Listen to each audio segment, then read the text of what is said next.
اللهم صل وسلم وبارك على سيدنا محمد وعلى اهله وصحبه وسلم. يا صباح الفل وصباح الورد وصباح الياسمين على احلى واجمل اخوات في الدنيا. حبايب قلبي عاملين ايه؟ وحشتوني جدا جدا جدا. يوم جديد وفيديو جديد وروتين جديد مع بعض. بس يلا نحط بينا اللايك كده ونعمل شير للفيديو. كمان لو اول مرة تشوفي قناتي اتمنى تشتركي معانا في عيلتنا وتفعلي زر الجرس يوصلك اشعار بكل فيديو جديد احنا بننزله مع بعض. ويلا بينا نبدأ الفيديو بتاعنا. روتيننا النهاردة يا حلوين في غرفة النوم بتاعت ولادي البنات. هنشيل بقى السجاد بتاعنا ونكنسها ونمسحها، وكمان زي ما انتوا شايفين كده هنطلع الفرش بتاعتها، وكمان هشيل الملايات وطبعا هنغسلها علشان بقالي فترة مش غيرتهم. انا بحب اغيرهم مرتين كده في الاسبوع او على حسب ما بيتسخوا، يعني ممكن يتسخوا في يوم وليلة كده فبضطر ان انا اشيلهم واغيرهم، بس عادة يعني بحب اغيرهم كده مرتين في الاسبوع، مرة في اول الاسبوع كده ومرة في وسط الاسبوع زي ما انتوا شايفين كده بالظبط. هشيل الملايات بتاعتي بقى ونبدأ نروق وننفض كده. كان فاضل يوم واحد على الولاد ويخلصوا عندي امتحانات، فقلت بقى بما انهم لسه بقى ايه بيروحوا كده المدرسة الصبح بدري، اتنشطت انا بقى واتحمست كده ورحت قايمة ايه على الأوضة على طول. قلت اعمل فيها روتين جامد كده معاكم وانضفها والمعها. بما اني ما عملتهاش من العيد، حرفيا ما شلتش فيها منها السجاد من العيد، فقلت اعمله معاكم النهارده. شلت بقى ايه المخدات وشلت البطاطين وشلت المخدات وشلت كل حاجه كده، طلعتها بره في البلكونه في الشمس. وبعد كده شلت الملايات زي ما انتم شايفين كده. طبعا هشغل عليها الغساله بعد ما اخلص، وبعد كده رحت شايله السجاد بتاعي بقى وشايله كل الفرش معايا اللي موجوده. الفرش بتاعت الكسوه بتاعت كمان الكراسي شلتها وطلعت الكراسي وطلعت الشماعه وشلت كمان السجاد بتاعي، طلعته كله بره. وبعد كده بقى هبدا اشد الكومود بتاعي كده، وهبدا اشد كل سرير واكنس وراه وامسحه والمعه، وبعد كده ارجع كل حاجه زي ما هي. طبعا كل حاجه واضحه قدامكم. عايزه اتكلم كلمتين معاكم كده واحنا يعني ايه واحنا شغالين كده. عاوزة اتكلم معاكم على الفيديوهات اللي بتظهر كتير في اليومين دولت، اللي بيكتبوا فيها عنوان زي ايه مثلا: حماتي العقربة طالعة، اختي جوزي العقربة طالعة. يعني العناوين اللي هي دي اللي بتشد طبعا الجمهور وبتشد المتابعين.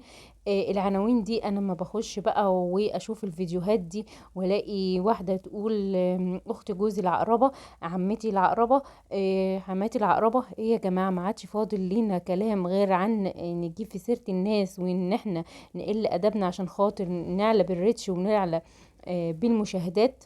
بصراحة ناس كتير قالوا لي، يعني ما كنت بتكلم يعني مع حد فقال لي اعملي انت كمان كده. قلت لهم عمري ما اعمل كده، وعمري ما اجيب في سيرة حد، ولا عمري يعني اتكلم يعني بصيغة وحشة على حد مهما كان. مثلا ممكن اكون مع زعل مع حد، او ممكن ان انا كمان ما عنديش، يعني جوزي ما عندوش اخوات بنات، ف يعني ما عنديش اللي هي الاوبشن ان انا اتكلم على اخت جوزي. اه حماتي موجودة وكل حاجة، بس انا مش بحب كده يعني. حتى لو هي حماتي يعني مش كويسة او معذباني مثلا او بتعمل فيا حاجة، ما ينفعش وما يصحش ان احنا نطلع نقول الكلام ده. ايه يا جماعة، احنا رايحين على فين كل ده علشان خاطر المشاهدات؟ طيب ما انت لو محتواكي كويس او مثلا بتقدمي حاجة كويسة، طبعا الناس هتحبك والجمهور هيحبك وكمان الريتش بتاعك هيعلى. طبعا انا النهارده هكتب لكم عنوان زي ده بس يا رب طبعا يعني ايه ما تخشوش وتعلقوا كتير في الكومنتات. عايزه رايكم برضو كمان في الموضوع بتاعنا ده النهارده. ايه رايكم في موضوع العناوين اللي منتشره و لا وكمان بيكتبوا ايه: حماتي، لقيت حماتي واخت جوزي طالعين على السلم في 5 دقايق اكون روقت واكون نظفت الشقة. 5 دقايق ايه ولا 10 ايه وتسيبوهم على السلم ايه؟ يا جماعة احنا بنقعد طول اليوم بنروق وبننظف في قلب الشقة، انتوا في 5 دقايق هتعملي هترتبوا اوضة زي دي وتنظفيها؟ انا عايزة اقول لكم ان انا قعدت بقعد يعني يجي ساعة ولا ساعة ونص على ما بخلص غرفة زي دي، يعني اشد السراير واكنسها امسحها. وكل الروتين اللي احنا بنعمله مع بعض في الفيديو ده يا جماعه بياخد وقت، 5 دقايق ايه ولا 10 دقايق ايه اللي هتذنبي فيهم حماتك بره على السلم، او اخت جوزك، او سلفتك، او ايا كان جايلك، مامتك، باباكي، اي حد. ايه يا جماعه الاوفر اللي انتوا عاملينه ده؟ استوب لحد كده قوي، كفايه قوي قوي عناوين زي دي، وكفايه قوي قوي يعني غلط في الناس وشتيمة وحاجات كده انتوا بتعملوها. بصراحة انا بقعد اضحك عليها. وكمان في ناس بتغلط، يعني بتغلط جامد، يعني مش مجرد ان هو هزار وفيديو وعنوان وخلاص. في ناس لا بتغلط جامد، ويعني بحس ان ديت حاجة في منتهى قلة الادب وقلة الذوق. فمش عارفة ارائكم ايه تحت بقى في الكومنتات، اكتبوا لي ارائكم تحت، يعني نعمل ايه في الناس دي.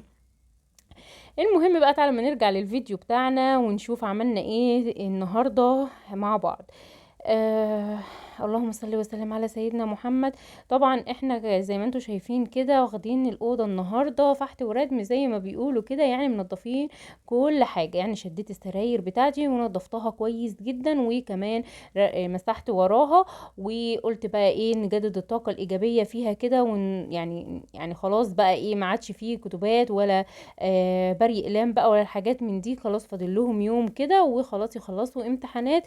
فان شاء الله بعد ما يخلصوا والنتيجة تظهر، كل الكراريس بقى والكتب اللي موجودة في قلب المكتب ومتقلاه ده هشيلهم بإذن الله. وبص مش عايزة اقول لكم هولع فيهم يا جماعة.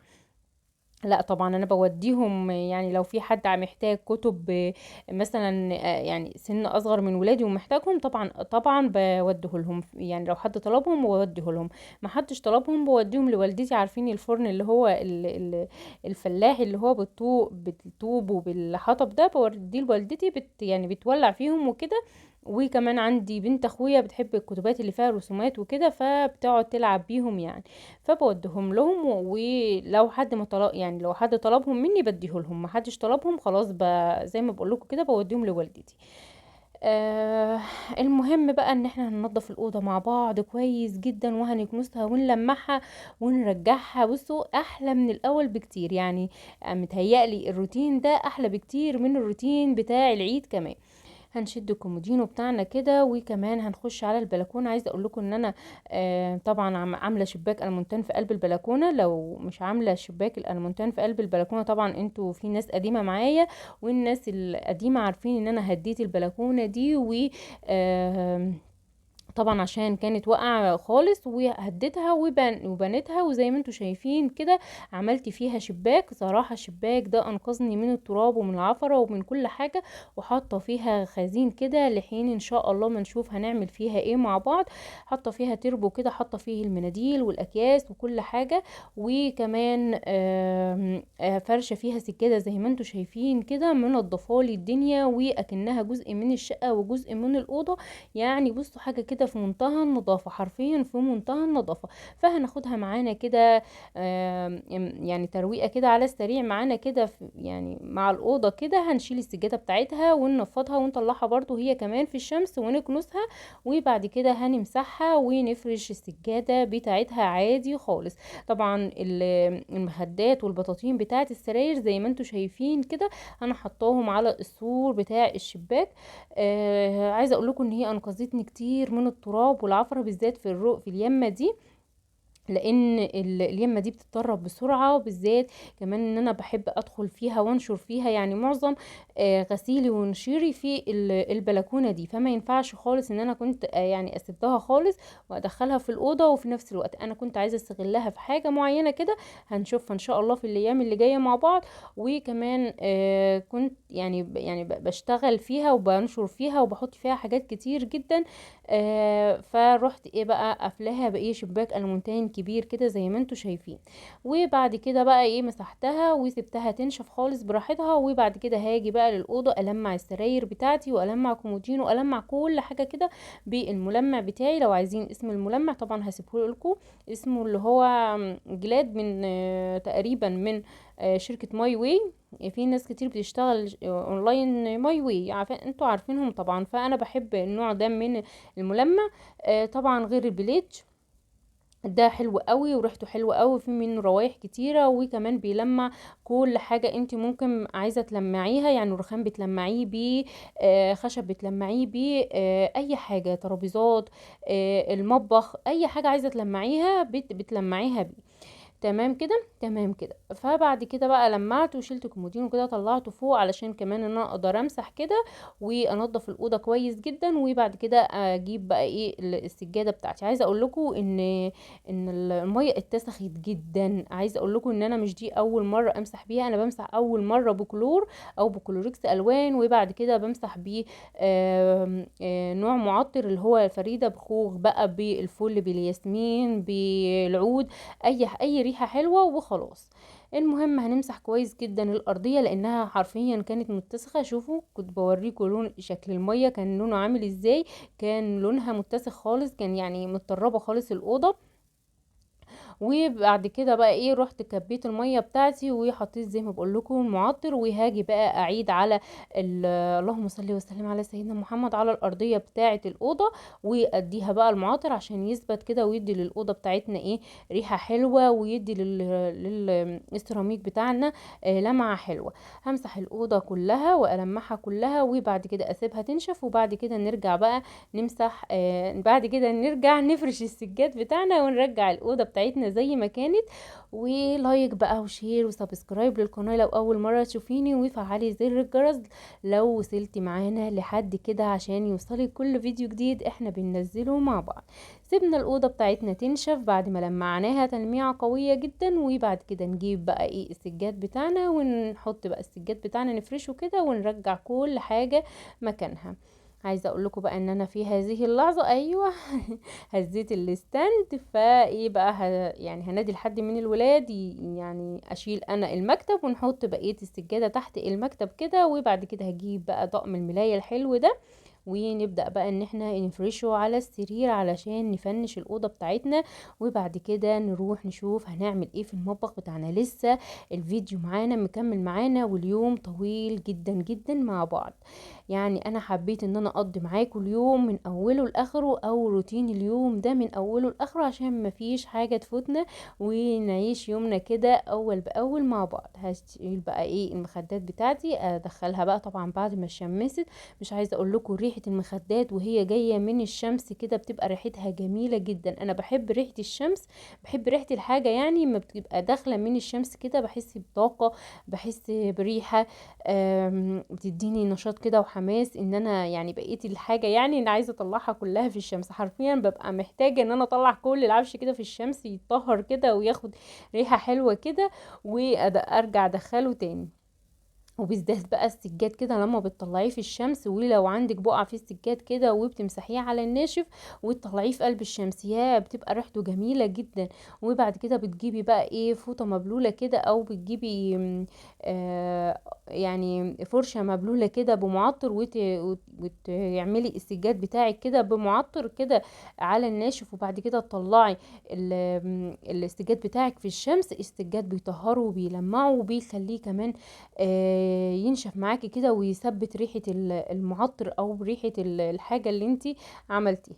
فرشنا السراير بتاعتنا وفرشنا المكتب، وطبعا البومبونيرة بتاعتنا بتاعت الاقلام اللي احنا حاطينها للولاد وقعت مني، ففصلت وناديت لبنتي بصراحة عشان تلمهم. وبعد كده رحت انا بقى ايه كملت بقية المكتب بتاعي، ودخلت بقى ايه البطاطين كده وعملتها زي ما انتوا شايفين كده، وما عادش فاضل غير الدولاب.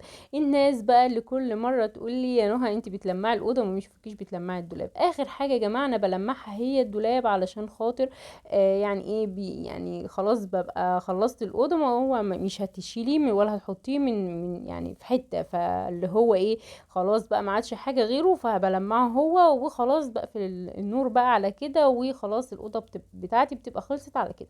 طبعا انا بشوف شغلي في بقيه الشقه على الماشي. النهارده عملت غرفه النوم بتاع البنات، ان شاء الله في الفيديو الجاي نعمل روتين تاني في اوضه تانية.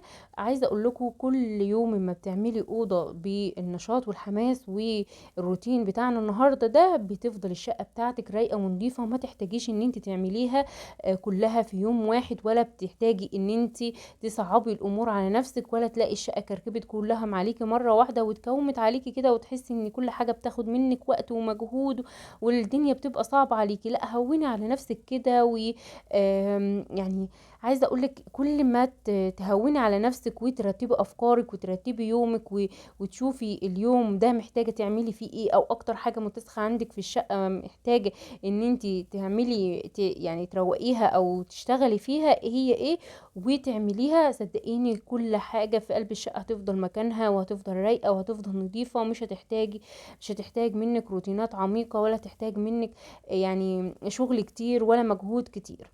فانا النهارده عملت غرفة النوم بتاعة البنات كده زي ما انتوا شايفين، وان شاء الله هنعمل مع بعض بقية الشقة زي ما احنا متعودين، وننظم يومنا وننظم حياتنا. المهم دخلنا على المطبخ بتاعنا. طبعا قبل ما ببدأ في المطبخ بتاعي لازم اديله التلميعة الحلوة بتاعته، واشيل كل من الحاجات اللي الولاد مكركبينها على الرخامة، وكمان المع البوتاجاز بتاعي علشان خاطر ما اجي اقف اطبخ عليه تكون الدنيا نظيفة معايا، ما بقاش كده واقفة مش مرتاحة نفسيا وانا بطبخ عليه او انا بعمل اي حاجة عليه. حتى لو هديله تلميعة بسيطة كده بالاسبونشة وشوية بريل كده، واغسله غسلة كده على الماشي، وبعد كده ابدا ان انا اشيل بقى الصابون اللي انا رغيته على البوتاجاز كده، وبعد كده هبدا المعه، وبعد كده اشتغل بقى على البوتاجاز عادي خالص. وانا ببقى مطمنه عندي شويه طبيخ كده باقيين من البسله بتاعتي المره اللي فاتت، فرحت شايلاهم في حله صغننه كده. وطبعا انا كنت غليتهم الصبح عشان ما تحمضش مني، فطبعا مش هدخلها التلاجة وهي سخنه، فهسيبها تبرد كده على الرخامه جنبي لحد ما اشوف انا هعمل ايه. وطبعا هنا كنت محتاجة ان انا اعمل زبادي، فكان عندي شوية لبن كده هدفيهم، بس هدفيهم يا جماعة. جبت علبتين زبادي كده وهعمل ايه زبادي. طبعا مكنة الزبادي سهلت علينا الدنيا، فاروح بقى ايه زي ما انتوا شايفين كده، اروح مدفية اللبن بتاعي يا دوبك بس اشيل منه السقعيه اللي كانت، عشان هو طبعا كان في التلاجة، هي دوبك هدف فيه. انتوا عارفين يعني ايه هدف فيه؟ اهو احط ايديا بس كده لقيته خلاص معايا دفي، اروح طافية عليه. هاجي بقى اروح اسمق الكمية اللي معايا بالنص كده عشان ما اخدهوش، وطبعا كله يبوظ مني، عشان طبعا الولاد يعني لو عايزين مثلا يفطروا ولا اي حاجة منه، او محتاجة ان انا اكمل يومي بيه حاجة بيه، يعني ما يكونش كله خد من الزبادي يعني، او يروب مني من الزبادي. تمام كده، هاخد نص الكمية بقى اللي تكفي معايا التمن اكواب بتوع مكنة الزبادي، وهحط بقى واحدة زبادي واحدة، واقلبها كويس جدا. عايزه سكر حطي سكر، عايزه عسل تحطي عسل، انا مش هحط اي حاجه عليه غير علبه الزبادي. هقلبها كويس جدا، وبعد كده هصب بقى في قلب الكوبايات بتاعتي، وبعد كده هحطها في قلب المكنه على طول. عايزه اقول لكم انا من يوم ما جبت مكنه الزبادي ديت ما عملتش فيها غير في رمضان، وبعد كده ركنتها. فالنهارده قلت بقى لا، انا عايزه زبادي وعايزه اعمل حاجات يعني بالزبادي وكده. فقلت لا، انا هجيب علبة زبادي واحدة واعمل بيها 8 اكواب. طبعا كمية اللبن اللي معايا عملوا 7 بس، طبعا مش هحط علبة زبادي تانية واحط لبن تاني، لا خلاص طلعوا 7 كوبايات. خلاص انا هعمل ايه ب7 كوبايات وخلاص. وهغطي بقى المكنة بتاعتي واشغلها على رقم 4، وبعد كده اروح بقى ايه سايباها مغطياها وسايباها وحاطه الفيشه بتاعتها وسايباها لمده ساعه ساعه ونص على حسب ما الزبادي ياخد معايا. وبعد كده طبعا هطفي عليه اللهم صل وسلم على سيدنا محمد. هشيل بقى الفيشه بتاعه المكنه وهطفي المكنه، وبعد كده مجرد ما يبرد بس شويه كده بشيله احطه في التلاجة، وبيبقى معايا احلى زبادي بلدي. ممكن تاكليه او تعمليه في البيت، مش بيبقى مخرز ولا بيبقى فيه اي حاجه، بيبقى ناعم جدا اكنك شارياه من بره، ويمكن كمان احسن.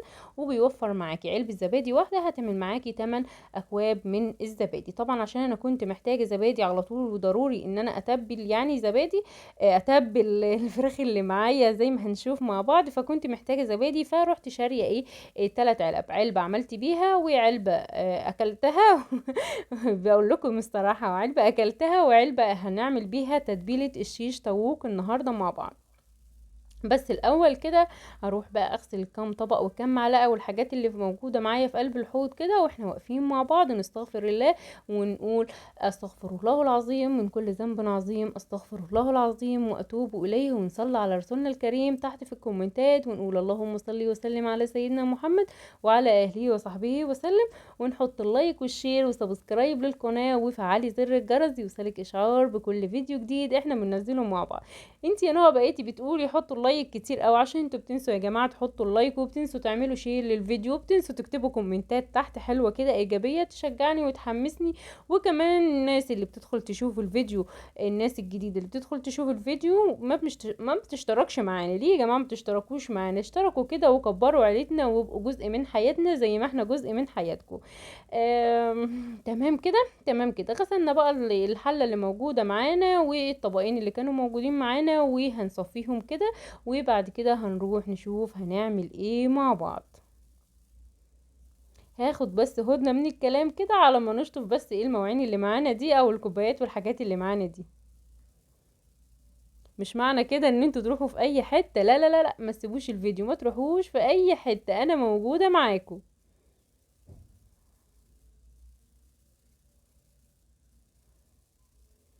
صلوا على النبي يا جماعة ووحدوا الله.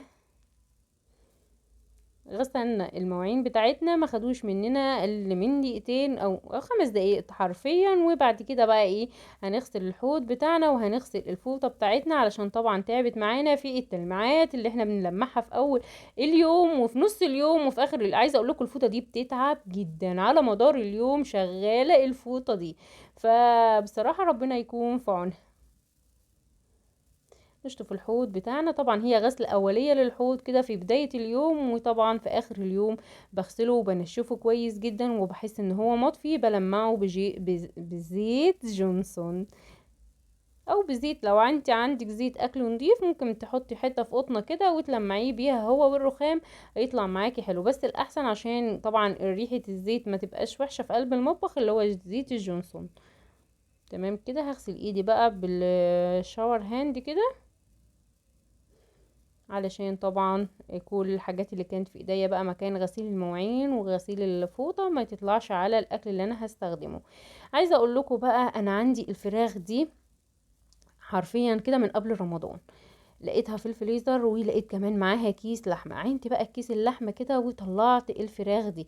الفراخ دي عباره عن حمام كداب يا جماعه، كنت عايزه جايباه قبل رمضان وكنت هعمله في رمضان بس ما اتاحليش الفرصه ان انا اعمله، وكمان عايزه اقول لكم ان انا كنت نسيته اصلا.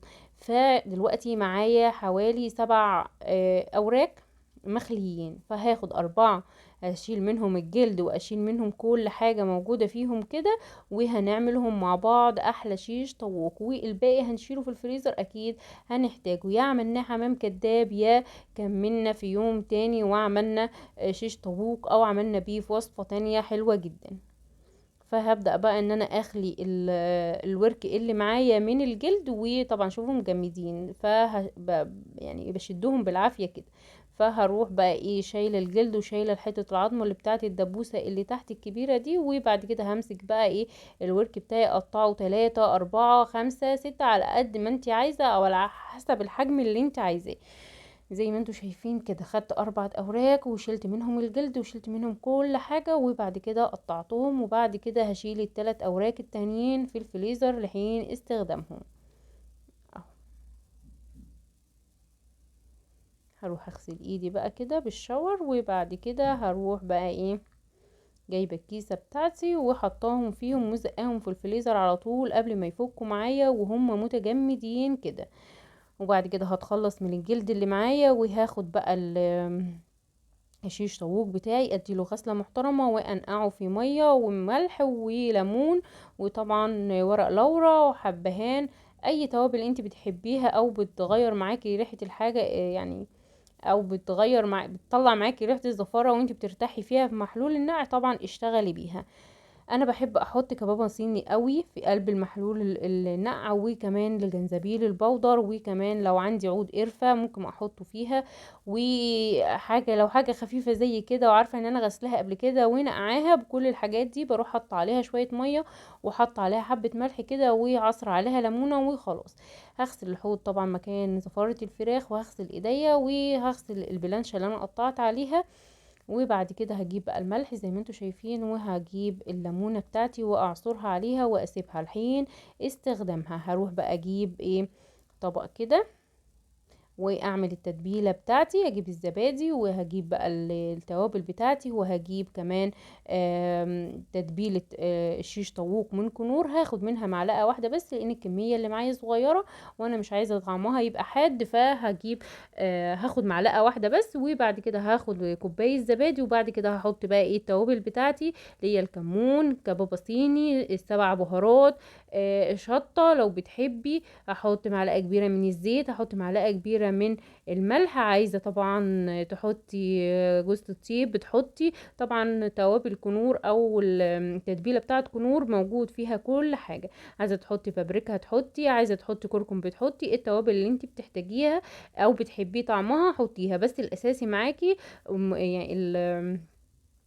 التتبيله بتاعت كنور. طب انا مش عايزه اجيب تتبيله كنور، حطي توم باودر، بصل باودر، بابريكا، هتحطي كركم، هتحطي زعتر لو عندك، هتحطي كمان سبع بهارات، وهيبقى معاكي طعم الشيش طاووق زي ما انت عايزه. طبعا ما تنسيش معلقه زيت كبيره، ومعلقه ملح وفلفل، وطبعا ورق لورا بقى لو انت بتحبيه، وعندك كبابه صيني حطيها، بتخلي الشيش طاووق في حتة تانية. هي والزعتر والروزماري بيخلوهم حاجة كده في منتهى الجمال. طبعا انا بريح نفسي من كل التوابل دي، وبجيب خلطة كنور كيس واحد بيقضي معايا الكمية اللي معايا دي، بيقضي معايا يعني 3 كميات من الكمية اللي معايا دي. لو هعمل كمية كبيرة ممكن يقضي معايا مرتين، يعني لو كمية اكبر مرتين. انا بجيب الكيس ممكن احطه على مرة او مرتين على حسب الكمية، بس تقريبا كده بقسمه على 2. هجيب بقى طماطم، واجيب فلفل الوان، اقطعهم مكعبات كده واسيبهم على جنب. وبعد كده سبت كل ده حوالي ربع ساعة كده، ورحت بقى ماسكة الشيش طاووق بتاعي غسلاه غسلة كده، شطفاه مكان الملح والليمون. وبعد كده هاخده احطه بقى في التتبيلة اللي احنا سبناها حوالي ربع ساعة كده. وبعد كده هشيلها هي كمان حوالي ربع ساعة كمان كده في التلاجة لحين الاستخدام او لميعاد الغدا. انا طبعا علشان داخله المطبخ متاخر، فكل حاجه جت ورا بعضيها كده، يا دوبك سبت ال الشيش بتاعي في التلاجة ربع ساعة، وفي النقع ربع ساعة، على ما اكون عملت المكرونة بتاعتي يكون الشيش طاووق دخل في قلب التلاجة كده، اتشمع شوية او شرب من التتبيلة شوية. حل على النار فيها مية مغلية، وحطينا فيها معلقة ملح ومعلقة زيت كبيرة، وهننزل بقى بالمكرونة الاسباجيتي. ولادي بيموتوا فيها يا جماعة، عايزين ايه مكرونة اسباجيتي غير كده؟ مش عايزين ياكلوا اي مكرونة تانية. انا بالنسبة لي اي مكرونة هي العشق. اي مكرونة يا جماعة بالنسبة لي هي العشق، اي نوع من انواع المكرونة، المهم يبقى فيه مكرونة. انزل بقى الاسباجيتي كده معايا، بحط عليه ميه سخنه كده عشان يطرى معايا، وتبدا تغلي كلها مع بعضها كده، مفيش حته تستوي واختها لا. هسيب بقى لحد ما تغلي كده، مجرد ما تغلي وتدخل في مرحله السوا هشيلها اصفيها. طبعا انا مش بحب اشطفها خالص، بحب اسيبها زي ما هي، بصفيها كده وبسيبها زي ما هي. وبجيب نفس الحله يا دوبك بديها شطفه بس صغننه كده، وبجيب فيها معلقه زيت كبيره. مش بحب اعمل المكرونه بسمنه، وساعات بحط فيها معلقه سمنه واحده، بس احنا في الصيف وفي الحر مش محتاجه سمنه يعني. فانا هحط لها معلقه زيت كبيره كده، وهجيب كيس صلصه من اللي احنا مفرزينه مع بعض قبل كده. عايزه اقول لكم ان انا جبت كام مره يعني كام مره صلصه وعلى طول. عايزه اقول لكم تقريبا كده كل اسبوع بجيب كمية الصلصة بتاعتي زي ما احنا متعودين، يعني بفرمها كده وبعملها صلصة، وبحطها في قلب التلاجة. ما استخدمتهاش يوم والتاني بشيلها في قلب كيس وبحطها في الفريزر، بتنفعني في الايام اللي زي دي. عايزه اقول لكم انا طول شهر رمضان كنت تقريبا كده مش بنزل السوق كتير، وبعد رمضان كمان تعبت، فاللي نفعني في الموضوع ده الصلصة اللي انا كنت مفرزاها معاكم قبل كده. حطيت بقى ملح وفلفل ومكعب مرق الدجاج ونص معلقة شطة كده لو بتحبوا الحاجة حراقة. وقلبنا الصلصة بتاعتنا لحد ما نشفت كده وبقت مصلصة كده وبقت لذيذة. وبعد كده نزلنا عليها بالمكرونة بتاعتنا، هنقلبها كويس جدا. وبعد كده يعني مجرد ما اقلبها بس كده وتاخد اللون بتاعها، وخلاص يعني تطلع البخار بس كده. دمجت الصلصة بالمكرونة، هغطيها وهشيلها على طول. مش بحب اسيبها على النار كتير. شلتها على طول عما جبت الجريلا بتاعتي وحطيت فيها مكعب زبدة. وبعد كده المكعب الزبدة يدوبك بس يسيح كده، هيبدأ بقى ينحرق كده. قبل ما ينحرق هروح نازلة بالشيش طاووق بتاعي. طبعا انتي لو عندك سياخ الشيش طاووق طبعا ممكن تقدري ان انتي تسيخيه في الشيش كده بالبصل بقى، لو بتحبي بصل اللهم صل وسلم على سيدنا محمد، بالمكعبات بتاعه الفلفل والطماطم اللي موجوده معانا. أنا طبعا مش بنحب البصل ولا انا ولا اولادي، فبقطع الطماطم والفلفل الالوان بس وملح وفلفل كده عليها. كان الله بالسر العليم زي ما بيقولوا، زي ما انتوا شايفين كده. طبعا لو انت هتسيخيها في السياخ الاحسن يعني ان انت تبلي السيخ وكمان تدخليها جوه الفرن. انما انا زي ما انتوا شايفين انا عملتها على الجريل على النار، فما خدتش مني اي وقت خالص. مجرد ما بتستوي بنزل بالفلفل وملح وفلفل وخلاص على كده. وده كان غدانا النهارده. اشوفكم في فيديو جديد وروتين جديد مع بعض. مع السلامة.